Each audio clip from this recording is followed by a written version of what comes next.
به نام خداوند بخشنده مهربان نهایت با رحم. پیرمرد با همسرش در فقر زیاد زندگی می کردند.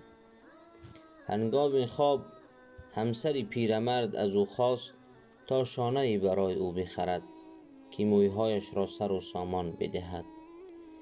پیرمرد نگاه حزن‌آمیز به همسرش کرد و گفت که نمیتوانم بخرم، حتی بند ساعتم پاره شده و در توانم نیست تا بند جدیدی برایش بخرم.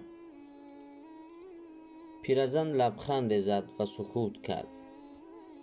پیرمرد فردای آن روز بعد از تمام شدن کارش به بازار رفت و ساعت خود را فروخت و شانه برای همسرش خرید. وقتی به خانه بازگشت شانه در دست، با تعجب دید که همسرش مویهایش را کوتاه کرده است و بند ساعت نو برای او گرفته است.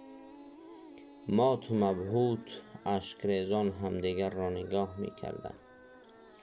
اشکهایشان برای این نیست که کارشان هدر رفته است، برای این بود که همدیگر را به کدام اندازه دوست داشتند و هر کدام به دنبال خوشنودی دیگری بودند.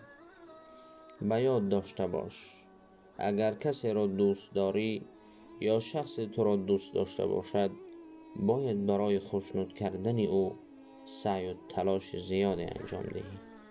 عشق و محبت حرف زدن نیست، باید به آن عمل کرد. بله دوستان عزیز، همسران خود را دوست بدارید.